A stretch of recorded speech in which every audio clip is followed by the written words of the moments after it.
Ele foi o primeiro a chamar Jesus de Messias. Aquele que Jesus disse que seria a rocha sobre a qual ele construiria sua igreja. Aquele que andou sobre as águas. E foi ele quem, quando mais importava, olhou nos olhos de uma serva e disse: mulher, eu não o conheço. 3 vezes. O mesmo homem que jurou que morreria antes de negar menos Ló.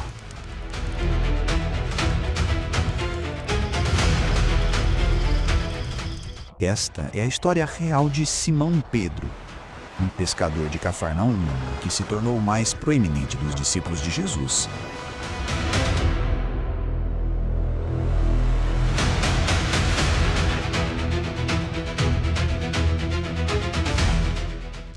Testemunhou coisas que nenhum ser humano jamais tinha visto, e então desmaiou completamente na noite em que tudo estava em jogo.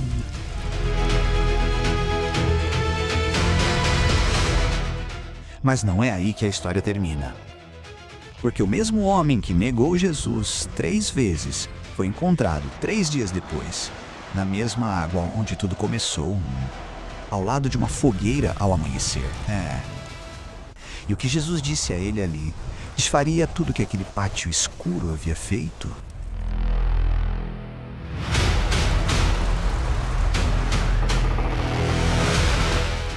Simão, filho de Jonas, você me ama? O que aconteceu depois mudaria o mundo antigo para sempre. Fique conosco até o fim. Porque a história de Pedro é para todos que já tiveram certeza de algo, fracassaram completamente e se perguntaram se havia alguma volta. Assim, nesta história mostraremos exatamente como é isso.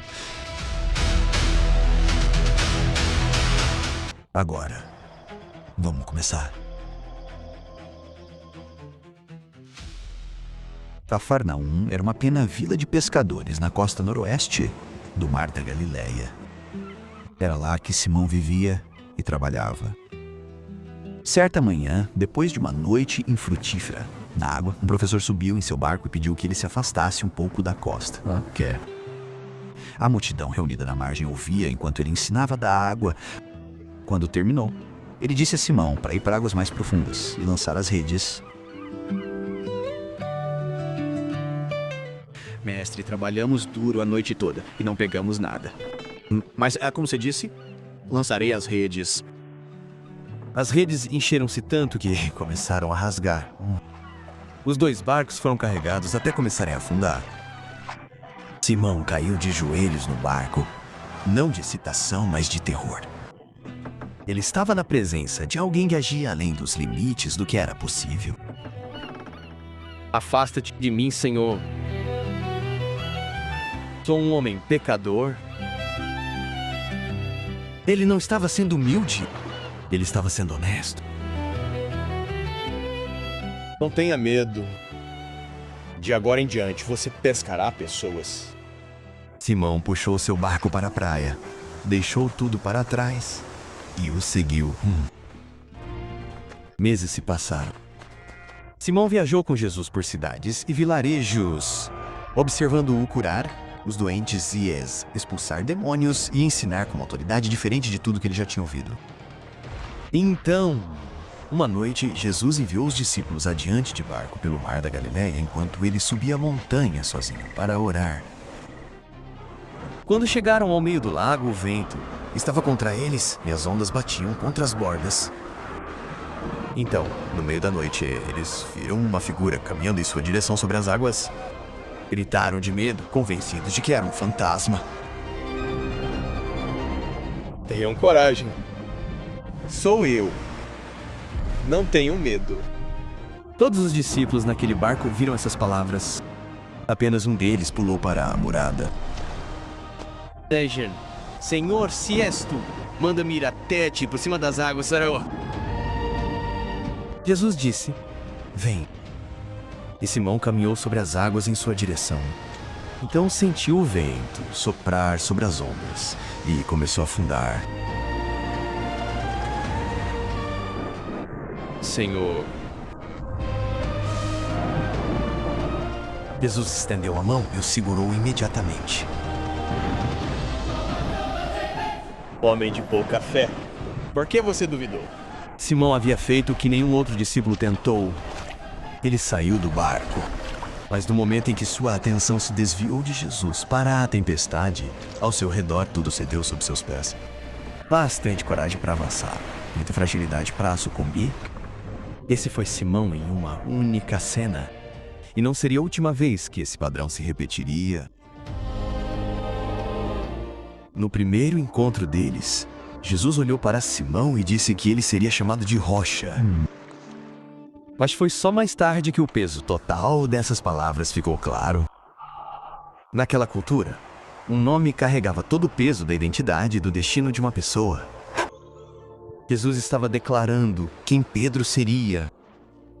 Pedro se tornou um dos 3 discípulos que Jesus levou para os momentos mais privados de seu ministério. Ele estava na sala quando Jesus pegou a mão de uma menina morta e a chamou de volta à vida. Pedro não estava nem perto do que Jesus estava fazendo. Ele estava no centro de tudo. E certa vez, nas proximidades de Cesareia de Filipe, no norte de Israel, Jesus questionou os discípulos sobre quem ele acreditava ser.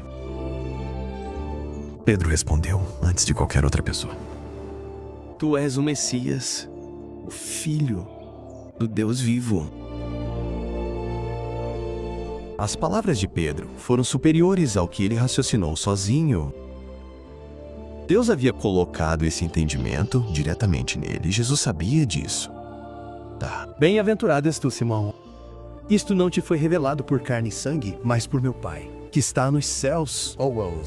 E eu te digo que tu és Pedro, e sobre esta pedra edificarei minha igreja. Cara, Foi o momento mais alto de sua vida. O próprio Deus havia falado por meio dele. Ele era a rocha. Ele não tinha ideia do que esse nome lhe custaria. Imediatamente após a confissão, Jesus começou a dizer-lhes claramente o que estava por vir. Ele iria para Jerusalém e sofreria nas mãos dos principais sacerdotes e anciãos. Seria morto e ressuscitaria no 3º dia. Pedro o puxou de lado e o empurrou de volta imediatamente. mede, Senhor. Isso nunca te acontecerá. Toda expectativa judaica em relação ao Messias apontava para um rei conquistador que derrotaria os inimigos de Israel e restauraria o reino. Um Messias que sofre e morre Não fazia parte desse cenário.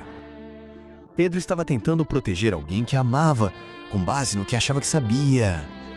O que ele respondeu não foi uma correção gentil. foi a repreensão mais severa que Jesus já havia dirigido a outra pessoa. Vá para trás de mim, Satanás. Você não tem em mente as preocupações de Deus, mas apenas as preocupações humanas. Jesus quis dizer Que as palavras de Pedro estavam empurrando exatamente na mesma direção que o inimigo, que já havia tentado afastar menos-o da cruz. num momento, Pedro era a rocha sobre a qual a igreja seria construída. No momento seguinte, ele era uma pedra de tropeço. O mesmo homem, em poucos minutos. 6 dias depois, Jesus levou Pedro, Tiago e João para um alto monte, longe de todos os outros. E então, diante deles, ele mudou. seu rosto brilhou como o sol. Suas roupas ficaram brancas como a luz. E ao lado dele estavam Moisés E Elias, 2 homens que estavam mortos há séculos, falando com ele sobre o que estava por vir em Jerusalém. Pedro, Tiago e João caíram com o rosto em terra. Este não foi um milagre à distância. Esta foi a glória de Deus de perto. E ninguém estava preparado para ela. Senhor, é bom estarmos aqui. Se quiseres, farei 3 tendas, uma para ti, uma para Moisés e uma para Elias. Ele ainda estava falando quando uma nuvem brilhante os cobriu. E uma voz saiu de dentro dela. Este é o meu filho amado. Escutem-no. Os discípulos caíram outra vez com o rosto em terra, tomados de medo. Quando Jesus os tocou e ordenou que se levantassem, Moisés e Elias tinham sumido. Só Jesus estava lá. Pedro tinha acabado de testemunhar a coisa mais extraordinária que um ser humano já tinha visto. E a única instrução de Deus naquele momento foi para que ele ouvisse. Para um homem que sempre tinha algo a fazer, essa foi a ordem mais difícil que ele já tinha recebido. Chegou a hora de ir a Jerusalém para a Páscoa. E Jesus voltou o rosto para a cidade e começou a andar. As escrituras dizem que os discípulos ficaram atônitos e os que o seguiam ficaram com medo. Essa jornada era diferente de todas as outras. No caminho, ele chamou os 12 à parte e contou-lhes novamente, com mais detalhes, dessa vez exatamente o que estava por vir. O Filho do Homem seria entregue aos principais sacerdotes e aos mestres da lei. Eles o condenariam à morte e o entregariam aos gentios sem nem que zombariam dele, o matariam e o crucificariam. No terceiro dia, ele ressuscitaria. Quando chegaram a Jerusalém, Jesus reuniu os 12 num cenáculo para compartilhar a Páscoa, refeição juntos. Foi a última ceia deles antes que tudo mudasse. Durante a refeição, Jesus disse a eles que um deles o trairia e que todos eles se afastariam antes que a noite acabasse. Pedro não conseguiu ficar em silêncio. Ainda que todos se arrependam de ti, eu nunca o farei. Em verdade te digo que, esta mesma noite, antes que o galo cante, 3 vezes me negarás. Pedro recuou sem hesitar. Ainda que eu tenha que morrer contigo, nunca te negarei. Ele falava sério. Essa era a parte mais perigosa. Após a refeição, Jesus levou seus discípulos a um jardim chamado Getsêmani, na encosta do Monte das Oliveiras, nos arredores de Jerusalém. Ele levou Pedro, Tiago e João para mais fundo no jardim e pediu que vigiassem enquanto ele orava.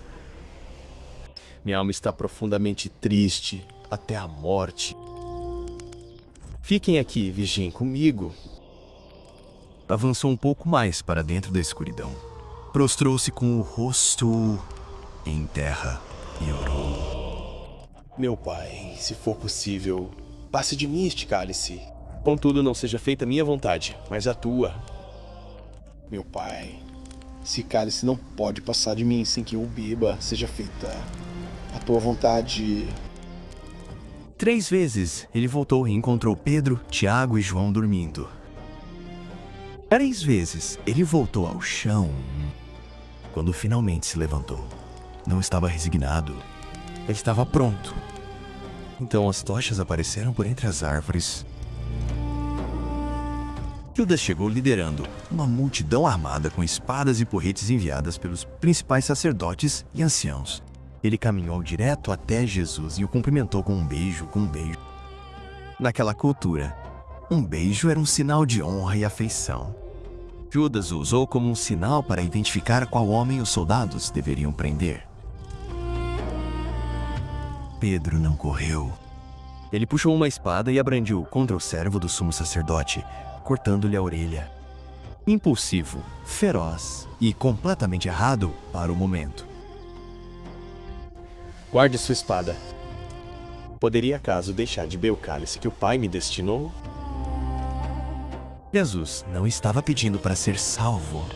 Ele tinha ido ao jardim sabendo que esse momento chegaria e estava entrando nele de boa vontade. Ele tocou na orelha do servo e o curou. Então ele permitiu que amarrassem suas mãos e o levaram. Todos os discípulos fugiram para as trevas, exceto Pedro. Ele seguiu a multidão de longe até o pátio da casa do sumo sacerdote, onde Jesus estava preso. Outro discípulo conhecido do sumo sacerdote falou com a criada que estava à porta e fez Pedro entrar. No meio do pátio havia brasas acesas. Os servos e os guardas estavam em volta delas para se aquecer. Pedro sentou-se no meio deles e esperou. Uma criada olhou para o rosto de Pedro do outro lado do fogo. servo de Vite estava com ele? Mulher, eu não o conheço. Ele foi até a porta. Outro servo o viu ali. Você também é um deles. Eu sou. Eu não sou. Passou-se uma hora. Fogo crepitava. Os guardas conversavam. Então um parente do homem cuja orelha Pedro havia cortado no jardim olhou atentamente para ele. Ele tinha estado lá. Ele tinha visto o rosto de Pedro. Não te viam no jardim com ele? Certamente você também é um deles, pois a sua fala o denuncia. Atrás dele. Não sei o que você está dizendo. Enquanto ele ainda falava, um galo cantou. Naquele momento, Jesus estava sendo levado pelo pátio. Ele se virou e olhou diretamente para Pedro. E Pedro se lembrou das palavras que Jesus havia dito à mesa poucas horas antes. Em verdade te digo que, esta mesma noite, até antes que o galo cante, você me negará 3 vezes. Ele saiu e chorou amargamente. A rocha não resistiu. Não rachou lentamente sob pressão. Ela desmoronou no momento em que qualquer peso foi colocado sobre ela. Pedro havia descoberto algo sobre si mesmo para o qual nenhuma quantidade de confiança ou boas intenções poderiam ter muito preparado. Ele não era quem pensava ser. E agora ele sabia disso. 3 dias se passaram. Pedro carregou o que havia feito em cada hora deles. Jesus havia sido crucificado fora dos muros da cidade em um monte, chamado Gólgota, enquanto Pedro estava escondido em algum lugar em Jerusalém. No primeiro dia da semana, antes do nascer do sol, Maria Madalena chegou a uma notícia que abalou tudo. A pedra havia sido removida. O túmulo estava aberto. O corpo havia sumido. Pedro correu. João correu com ele, ultrapassando Pedro e chegando primeiro. Ele parou na entrada e olhou para dentro. Pedro não, ele entrou. Imediatamente. Os lençóis de linho estavam ali. O pano que cobriu o rosto de Jesus estava dobrado separadamente, colocado de lado. Um corpo que tivesse sido roubado não teria sido dobrado. Quem saiu daquele túmulo o fez deliberadamente. Pedro ficou lá dentro, sem entender ainda o que estava vendo. A vergonha de 3 noites antes ainda estava fresca. Mas algo sobre um pano dobrado em um túmulo vazio não o deixaria sair inalterado.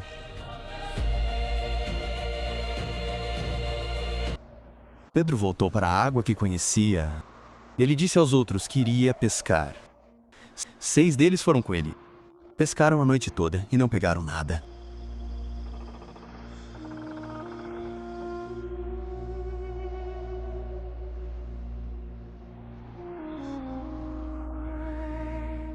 Ao amanhecer, uma figura apareceu na praia e gritou para eles. Filhos, vocês têm alguma coisa para comer? Eles disseram não. Ele ordenou que jogassem a rede do lado direito do barco. Eles jogaram. A rede encheu-se imediatamente com 153 peixes, tão pesados que não conseguiam puxar menos lá. João o reconheceu primeiro. É o Senhor. Pedro pulou na água e nadou até a praia.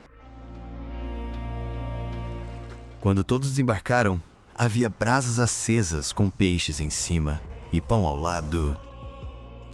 Jesus serviu-lhes o café da manhã. O momento era tão importante que ninguém perguntou quem ele era. Todos sabiam.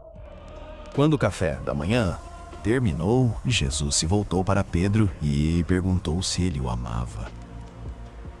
Mais do que os outros discípulos. Simão, filho de Jonas, você me ama mais do que estes? Sim, Senhor, você sabe que eu te amei. Apacenta os meus cordeiros. Ah, Jesus perguntou pela segunda vez. Pedro respondeu pela segunda vez, com a única palavra da qual tinha certeza. Jesus o renovou pela segunda vez. Então, pela terceira vez, Simão, filho de Jonas, você me ama? Solo, 3 perguntas. O mesmo número de negações.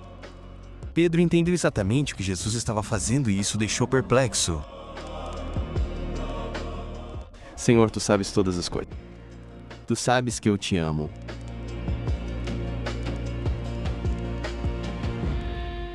Apacenta as minhas ovelhas.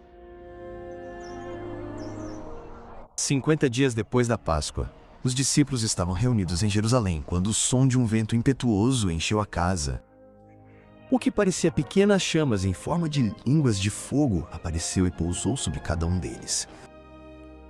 Eles ficaram cheios do Espírito Santo e começaram a falar em línguas que nunca tinham aprendido.